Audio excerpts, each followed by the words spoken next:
فيلمنا بيبدأ مع ولد صغير اسمه كارل وهو بيلعب بالبالونة بتاعته، وبنعرف إنه نفسه يكون مغامر ومستكشف كبير. وبعدها بيروح السينما وبيتفرج على فيلم للمستكشف العظيم تشارلز، وبنعرف وقتها إن تشارلز كان موجود في أمريكا الجنوبية في مكان اسمه شلالات الفردوس، وبنشوفه وهو بيقدم للناس اكتشافه الجديد اللي بيكون عبارة عن هيكل عظمي لكائن غريب بيعيش في شلالات الفردوس. لكن وقتها العلماء ما بيصدقوش كلامه وبيجردوه من منصبه كمستكشف. وبسبب اللي حصل ده بيقرر تشارلز إنه يروح لشلالات الفردوس وما يرجعش من هناك غير لما يصطاد الكائن ده ويجيبه معاه.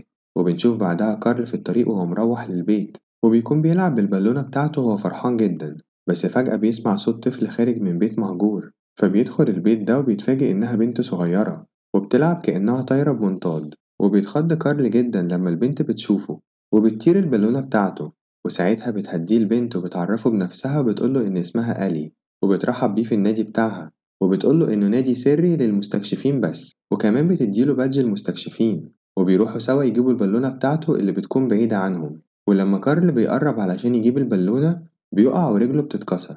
وبالليل بتروح له آلي وبتديله البالونة بتاعته وبتفرجوا على كتاب مغامراتها، وبتعرفه إنها لما هتكبر هتسافر لأمريكا الجنوبية زي تشارلز، وإنها كمان هتنقل البيت بتاعها جنب شلالات الفردوس علشان تعيش هناك. وبتطلب منه يوعدها إنه يساعدها تعمل ده، وفعلا بيوعدها بكده. وبعد سنين كتير بيكبروا ويتجوزوا، وكمان بيشتروا البيت المهجور اللي اتقابلوا فيه أول مرة وبيجهزوه علشان يعيشوا فيه. وبتعدي الأيام وبيكونوا مستمتعين بكل لحظة في حياتهم مع بعض، وبنشوفهم بيجهزوا أوضة في البيت علشان يستقبلوا فيها طفلهم.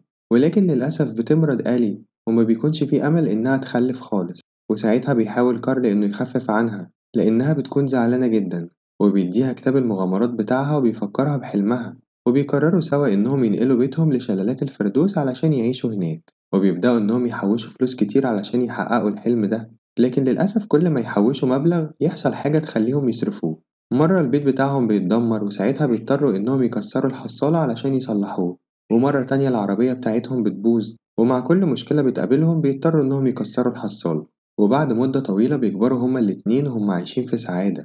وفي يوم من الأيام بيفتكر كارل حلم آلي وبيزعل جدا لأنه لسه محققلهاش حلمها اللي وعدها بيه وهما صغيرين.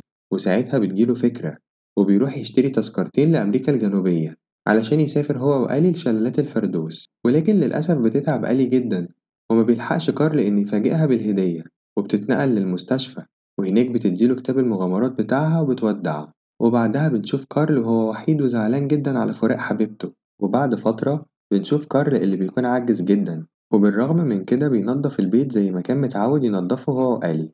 وبيفتح الباب وبيروح يقعد على الكرسي اللي قدام البيت، وبنكتشف وقتها إن كل البيوت اللي حوالين بيته اتباعوا علشان هيبنوا مكانها مركز تجاري كبير. وفي الوقت ده بيروح لواحد من العمال وبيفكروا إن رئيسه عرض عليه مبلغ كبير علشان يشتري البيت بتاعه، فبياخد كارل منه الميكروفون وبيتريق على الرئيس بتاعه وبيرفض العرض وبيسيبه وبيدخل البيت. وبعد شوية بيجي ولد صغير اسمه رامز وبيخبط على الباب وبيقول لكارل إن هو مستكشف وإن ممكن يساعده في أي حاجة، وده علشان ياخد بادج مساعدة العواجيز. فبيرفض كارل مساعدته وبيقفل الباب، لكن رامز بيرجع يخبط تاني وبيعيد نفس الكلام من الأول. بتجيله فكرة علشان يخليه يمشي وبيقوله إن في طائر بيجي كل يوم ياكل الزهور بتاعته وبيطلب منه يقبض عليه.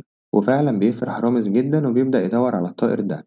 ولما بيجي كارل يدخل البيت بيشوف واحد من العمال بالصدفة وهو بيوقع صندوق البريد بتاعه، فبيتعصب جدا وبيحاول ياخد الصندوق منه ولكنه بيخبطه بيه من غير ما يقصد وبيعوره. ووقتها بيتوتر جدا وبيخاف وبيدخل تاني للبيت. ولكن ساعتها بيستغل رئيس المشروع اللي حصل وبيرفع قضية على كارل اللي بيتحكم عليه إنه يسيب بيته ويروح يعيش في دار رعاية المسنين. ووقتها بيظهر كارل وهو زعلان جدا لأنه هيسيب البيت، وبالصدفة بيشوف كتاب المغامرات بتاع آلي وبيفتكر وعده ليها. وفي تاني يوم بيجي اتنين علشان ياخدوه معاهم لدار رعاية المسنين، فبيديلهم الشنطة بتاعته وبيطلب منهم يستنوه عند العربية لحد ما يودع بيته للمرة الأخيرة.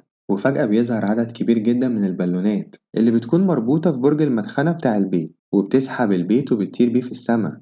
وبيكون فرحان جدا لأنه أخيرا هيروح لشلالات الفردوس وهياخد البيت معاه. وبيبتدي يحدد اتجاهه لأمريكا الجنوبية، وبيروح بعدها لصورة إيلي وبيقول لها إن هو مش ناسي وعده ليها وإنه هينقل بيتهم لجنب شلالات الفردوس زي ما كان وعدها. لكن وقتها بيتفاجئ لما بيلاقي إن في حد بيخبط على الباب، وبيروح يفتح وبيتفاجئ إن رامز اللي بيبقى مرعوب جدا وبيقوله إنه كان مستخبي تحت البيت علشان يمسك الطائر اللي بياكل الزهور، وبيجري بسرعة وبيدخل البيت، لكنه بيفضل يلعب في المقبض اللي بيتحكم في البيت. وفي الوقت ده كارل بيروح يقلل عدد البالونات علشان ينزل رامز، ولكن فجأة بتقابلهم عاصفة قوية جدا وبتسحب البيت لبعيد وما بيكونش قادر إنه يتحكم فيه. ووقتها السحب بتبدأ تمطر وكل حاجة جوه البيت بتبدأ تقع من مكانها، وهو بيحاول إنه يلحقها وبيقدر إنه يمسك صورة إيلي قبل ما تقع وتتكسر، ولكنه بعدها بيغمى عليه. وبعد فترة بيفوق وبيعرف من رامز إن هو فقد الوعي بعد ما ربط كل الحاجات اللي في البيت بحبل.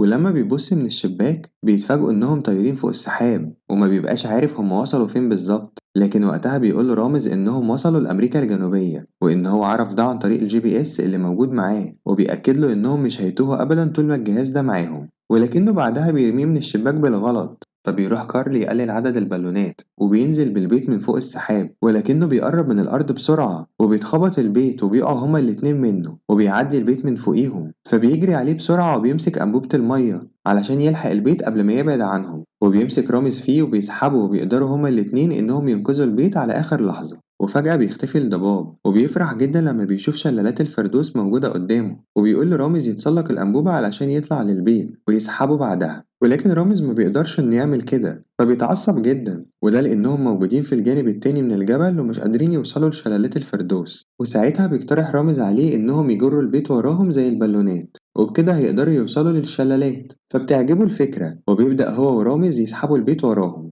وفي مكان تاني بنشوف طائر غريب وهو بيجري من الكلاب اللي بتطارده، وقبل ما الكلاب توصل له بيسمعوا صوت صفير عالي فبيهربوا بسرعة. وساعتها بنعرف إن الصوت ده خارج من سماعة كارل اللي بيكون متضايق إن رامز ماشي بالراحة وعاوزه يمشي بسرعة، ولكن رامز بيكون تعبان جدا وبيعرفه إن لازم يروح للحمام، وبيديله الشنط بتاعته وبيمشي. وبعد ما رامز بيخلص بيشوف آثار أقدام على الأرض، وبيفتكر إن هو ده الطائر اللي بياكل الزهور. وفجأة بيظهر الطائر ده وبياكل الشوكولاتة اللي موجودة مع رامز وبتعجبه طعمها جدا، فبيفضل رامز يأكله منها وبياخده وبيروح لكارل اللي بيتخض أول ما بيشوف الطائر لأنه عملاق جدا. ولكنه بيمسك رامز وبيفضل يلعب معاه، وبيحاول كارل إنه يمشيه لكنه بيفضل معاهم وما بيرضاش يسيبهم. فبيكملوا طريقهم وبيكون الطائر ده ماشي وراهم، وفجأة بيسمعوا كلهم صوت شخص غريب بيرحب بيهم من وسط الصخور. ولما بيقربوا منه بيتفاجئوا إن هو كلب، وبيكونوا كلهم مصدومين من إنه بيتكلم زي البشر. وفي الوقت ده بيبدأ الكلب يعرفهم بنفسه وبيقول لهم إن اسمه دوج، وبيكمل كلامه وبيعرفهم إن الزعيم بتاعه هو اللي صنع له الطوق اللي مربوط في رقبته ده، واللي من خلاله بيقدر يتكلم زي البشر. وبيقول لهم إن المجموعة بتاعته كلفته بمهمة لوحده علشان يعرف مكان الطائر الغريب ده. وفجأة بيظهر الطائر وبيهاجمه وبيقدر إنه يثبته على الأرض، فبيفرح دوج جدا وبيطلب من كارل إنه ياخد الطائر ده معاه ويمشي. فبيوافق كارل وبيسيبه وبيمشي، ولكن الطائر والكلب بيروحوا وراهم. وفي مكان تاني بنشوف مجموعة من الكلاب اللي بيفهموا إن في حد تاني بيحاول يصطاد الطائر قبلهم، وبيقول لهم القائد بتاعهم اللي اسمه ألفا إنهم لازم يقبضوا على الطائر ده قبل أي حد، وإلا الزعيم هيطردهم. ووقتها كلهم بيتريقوا على الكلب دوج لأنه كلب فاشل وهما سابوه لوحده علشان ما يعطلهمش. لكن في الوقت ده بيتصل بيهم دوج وبيتفاجئوا كلهم لما بيشوفوا الطائر جنبه، فبيحددوا مكانه وبينطلقوا بسرعة علشان يروحوله. وبنرجع للمجموعة اللي بيكملوا مشي في طريقهم، وبالليل الجو بيمطر وبيناموا كلهم تحت البيت. وفي الوقت ده بيقول رامز إن هو ما بيشوفش باباه كتير لأنه معظم الوقت بيكون مسافر أو مشغول، لكنه وعده إنه هيجي يوم الاحتفال علشان يعلق له بنفسه بادج مساعدة العواجيز. بيقول إن دوج عاوز ياخد الطائر علشان يخليه أسير عنده، وبيطلب من كارل إنه يوعده إنه هيحمي الطائر، وفعلا بيوعده بكده. وتاني يوم بيصحوا وبيتفاجئوا لما بيشوفوا الطائر موجود فوق البيت وبياكل الأكل بتاع كارل، وبيسمعوه بيصرخ بصوت عالي. ووقتها بيفهمهم دوج إنها أم وبتنادي على أطفالها الصغيرين، وبيعرفوا إنها كانت بتجمع الأكل ده علشان ترجع لهم بيه. وبعدها بتودعهم وبتمشي علشان تروح لأطفالها. وفجأة بتوصل مجموعة الكلاب للمكان وبتحاصرهم وبيسألوا دوج عن مكان الطائر، فبيقول لهم إنها هربت علشان ترجع لأطفالها. فبيتعصب ألفا جدا وبيجبرهم إنهم يروحوا معاه علشان يقابلوا الزعيم بتاعهم. ولما بيشوفهم الزعيم بيستغرب جدا إنهم وصلوا للمكان ده باستخدام بيت طاير، وبيفضل يضحك عليهم وبيعتذر لهم عن اللي حصل. وبمجرد ما كارل بيشوفه بيعرف إن هو ده المستكشف تشارلز، وبيفرح جدا وبيروح يسلم عليه ويعرفه إن هو وحبيبته كانوا من أشد المعجبين بيه. فبيرحب تشارلز بيهم وبيخليهم يربطوا البيت جنب المنطاد العملاق بتاعه، وبيدخلوا كلهم للمنطاد، وبينبهروا بكل الهياكل العظمية والاكتشافات اللي تشارلز محتفظ بيها. وعلى العشاء بيتكلم معاهم وبيوريهم الهيكل العظمي للطائر النادر اللي حكى للناس عنه، وبيعرفهم إن بمجرد ما هيرجع بالطائر ده حي هيقدر يثبت للعالم إن هو مش مجنون وإنه ما كانش بيخدعهم. بس لما رامز بيشوف الهيكل العظمي بيقول إن ده شبه الطائر اللي كان معاهم، وبيعرفه إن كان ماشي وراهم وإنه بيحب الشوكولاتة. فبيستغرب تشارلز لما بيسمع الكلام ده، وبيحاول كارل إنه يسكت رامز، وبيقول لتشارلز إن الطائر ده سابهم علشان يرجع لأطفاله. ولكن تشارلز ما بيصدقهوش، وفجأة بيصرخ الطائر وبينادي على أطفاله، وساعتها بيشوفوا تشارلز وهو موجود فوق البيت. فبيستغل كارل ورامز الفرصة وبيخرجوا من المنطاد بسرعة وبياخدوا البيت علشان يهربوا، ولكن للأسف الكلاب بتحاصرهم. بس فجأة بيظهر دوج وبيساعدهم علشان يهربوا من الكلاب، وبيركبوا كلهم على ظهر الطائر وبيتحرك بيهم هما والبيت بسرعة كبيرة. وبيقع رامز من على ظهر الطائر، لكن لحسن الحظ بيبقى مربوط بحبل وبيقدر كارل إنه يلحقه. وكمان بيساعدهم دوج وبيوقع الصخور على الكلاب علشان يعطلهم. فبيروح له ألفا وبيهاجمه وبيوقعه في الأرض، وبيفضل يجري الطائر وينط من صخرة للتانية وهو شايلهم لحد ما بيوصلوا لحافة الجبل. فبينط كارل وبياخد دوج معاه، وبيمسك هو ورامز في الطائر اللي بينط علشان يعديهم للجنب التاني. ولكن فجأة ألفا بينط وراهم وفعلا بيقدر إنه يوصل للطائر وبيعضه من رجله، لكن الطائر بيضربه وبيوقعه في النهر. وبيقدروا كلهم إن يعدوا للجنب التاني من الجبل، ولكن للأسف بيكون الطائر مش قادر يمشي بسبب عضة ألفا.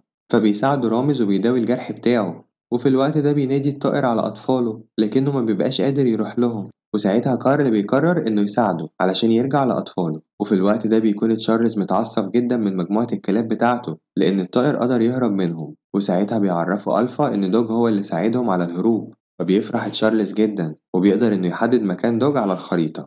وبعد شوية بيوصل كارل واللي معاه للمكان اللي عايش فيه الطائر، وبيربط البيت في شجرة وبياخدوا الطائر علشان يوصلوه لأطفاله. بس قبل ما بيمشي ويسيبهم بيوصل المنطاد بتاع تشارلز وبيرمي عليه شبكة علشان ما يهربش. فبيجري كارل ورامز ويحاولوا إنهم يقطعوا الشبكة علشان يحرر الطائر، ولكن فجأة بيولع تشارلز النار تحت بيت كارل وبيطلب منه يسيب الطائر. وفعلا بيجري كارل بسرعة وبيروح للبيت وبيسحبه بعيد عن النار. ووقتها بتستغل مجموعة الكلاب الفرصة وبيروحوا ياخدوا الطائر وبيركبوا المنطاد، وبيركب تشارلز معاهم وبيمشوا من المكان. وبعد فترة بينجح كارل إنه يطفي النار، وبيفضل يلوم دوج لأنه لو ما كانش قابلهم ما كانش كل ده حصل. فبيزعل دوج جدا وبيسيبه وبيمشي. وبيروح كارل وهو متعصب وبيقول لرامز إن هو هيروح لشلالات الفردوس سواء هو ساعده أو لأ، وبياخد البيت وبيمشي. وبنشوف بعدها رامز وهو ماشي وراه. وفي تاني يوم بينجح كارل إنه يوصل بالبيت لشلالات الفردوس، وبيقدر أخيرا إنه يحقق حلم إيلي. لكن بنشوف رامز وهو زعلان جدا وبيرمي كل البادجات اللي هو أخدها في الأرض وبيروح يقعد لوحده. فبياخد كارل البادجات وبيدخل البيت وبيبدأ ينظم كل حاجة ويرجعها لمكانها. وبيقعد على الكرسي بتاعه وبيفتح كتاب مغامرات إيلي وبيفضل يتفرج عليه وهو فرحان وبتكون وحشاه جدا، لكنه بيتفاجئ لما بيلاقيها سايباله رسالة في آخر الكتاب واللي بتشكره فيها على مغامراتهم سوا، وبتطلب منه يدور على مغامرة جديدة. بيفرح كارل جدا برسالة إيلي. ولما بيخرج من البيت بيلاقي رامز أخد مجموعة من البالونات وبيحاول يطير بيها علشان ينقذ الطائر. فبيخاف جدا عليه وبيبدأ يرمي كل حاجة برا البيت علشان وزنه يبقى خفيف ويطير من تاني، وبينطلق علشان يروح ينقذ رامز. وبعد شوية الباب بيخبط وبيتفاجئ كارل إنه دوج وكان مستخبي تحت البيت كل الوقت ده. فبيفرح جدا برجوعه وبيحضنه. وفي الوقت ده بيقدر رامز إنه يوصل للمنطاد وبينجح إنه يدخله من الشباك، لكنه بيتفاجئ بالكلاب اللي بتحاصره وبيربطوه في الكرسي. وبيروح تشارلز علشان يسأله عن مكان كارل، لكنه بيتفاجئ لما بيبص من الشباك وبيشوفه وهو بيقرب منهم. فبيفتح باب المنطاد وبيسيب رامز علشان يقع منه، ولكن لحسن الحظ بيقدر كارل إنه يرمي أنبوب المية على المنطاد وبيتعلق فيه وبينقذ رامز على آخر لحظة. وبيساعده في ده الكلب دوج، وبيقدر يرجع رامز تاني للبيت وبيسيبه وهو مربوط علشان ما يروحش معاه وهو بينقذ الطائر. وبيرجع كارل ودوج تاني للمنطاد وبيقدروا يدخلوا من غير ما الكلاب تشوفهم، وبيقدروا إنهم يوصلوا لمكان الطائر، لكنهم بيستخبوا بسرعة بمجرد ما الكلاب بتحس بوجودهم وبيحاصروا الطائر من كل مكان. وقتها بتيجي لكارل فكرة وبيستخدم الكرة اللي موجودة في العكاز بتاعه وبيرميها لهم بره الأوضة. فبيجروا كلهم عليها وبيقفل عليهم الباب بسرعة وبيروح يحرر الطائر. وفي الوقت ده بيقدر رامز إنه يحرر نفسه لكنه بيقع بالغلط من البيت، وبيقدر إنه يلحق نفسه في آخر لحظة وبيمسك في الأنبوبة. ولما تشارلز بيشوفه وهو متعلق في الأنبوب بيطلب من الكلاب إنها تهاجمه، وفعلا بتخرج مجموعة الكلاب بالطيارات وبتبدأ تهاجمه. أما كارل واللي معاه فبيكونوا لسه في المنطاد وبيحاولوا يخرجوا، لكن تشارلز بيشوفهم وبيحاول يهاجم كارل، لكن دوج بيلحقه على آخر لحظة، فبيتعصب تشارلز وبيحبسه في المكان اللي فيه كل الكلاب، فبيجروا وراه وبيطاردوه. وفي الوقت ده بيحاول كارل إنه يدافع عن نفسه وبيفضل يصد هجمات تشارلز بالعكاز بتاعه، وبيجري علشان يهرب منه وبيخرج من الشباك هو والطائر، وبيتسلقوا السلم علشان يهربوا. وفي الوقت ده بتكون مجموعة الكلاب قدرت إنها تحاصر دوج، وبيبدأ ألفا يهاجمه، فبيستغل دوج اندفاعه وبيركب له مخروط كان موجود جنبه. وساعتها مجموعة الكلاب بتعتبر إن دوج هو القائد بتاعهم لأنه قدر يتغلب على ألفا، وبيبدأوا ينفذوا أوامره. وفي الوقت ده بيشوف رامز كارل والطائر معاه وهما طالعين سلم المنطاد، فبيتحمس جدا وبيبدأ يتسلق الأنبوب، وفعلا بيقدر إنه يوصل للبيت وبينجح إنه يخدع الكلاب وبيخلي طياراتهم تخبط في بعض وبتتدمر كلها. وبينجح كارل هو والطائر إنهم يوصلوا لسطح المنطاد، وهناك بيقابلهم دوج وبيقرب منهم رامز بالبيت لحد ما بيوصل لهم وبيقدروا يركبوا معاه. لكنهم قبل ما يهربوا بيوصل تشارلز وبيضرب نار بالبندقية بتاعته على البالونات، وبيوقع كارل من البيت اللي بيكون هو كمان على وشك إنه يقع من المنطاد. فبيجري كارل بسرعة وبيقدر إنه يمسكه على آخر لحظة، وبيستغل تشارلز الفرصة وبيدخل البيت علشان يقبض على الطائر. وساعتها بيطلب كارل من رامز ودوج إنهم يمسكوا في الطائر، وبيطلع الشوكولاتة بتاعت رامز وبيبدأ يشاور للطائر بيها. فبيجري الطائر بسرعة وبينط من البيت على آخر لحظة، ولما تشارلز بيجي ينط وراهم البالونات بتمنعه وبيقع لوحده. فبيفرح كارل جدا لأن رامز واللي معاه قدروا إنهم يتعلقوا في الأنبوبة، وبيساعدهم علشان يطلعوا للمنطاد. لكنه بيتأثر بعدها لما بيشوف البيت وهو بيختفي وسط السحاب، وبعدها بيروحوا كلهم يرجعوا الطائر لأطفاله الصغيرين، وبيسيب لهم كارل العكاز بالكور بتاعته كهدية منه ليهم، وبيودعوه وبيركبوا كلهم المنطاد اللي بقى بتاعهم وبينطلقوا علشان يرجعوا للمدينة. وفي يوم الحفلة كل الآباء بيكونوا حاضرين ما عدا بابا رامز اللي ما بيبقاش موجود. لكن في الوقت ده بيجي كارل وبيعلق لرامز البادج اللي إيلي كانت مدياهوله وهما صغيرين وبيشكره على مساعدته، فبيفرح رامز جدا وبيحضنه. وبتعدي الأيام وبيخوض كارل مع رامز مغامرات جديدة وبيعيشوا حياة سعيدة جدا مع بعض. وأخيرا بنشوف البيت اللي بيكون واقع جنب شلالات الفردوس زي ما إيلي كانت بتتمنى. وبس كده، ما تنسوش تعملوا لايك واشتراك في القناة لو لسه ما اشتركتوش، وفعلوا الجرس علشان الحواديت الجاية ما تفوتكوش أبدا. ونتقابل في حدوتة جديدة. باي باي.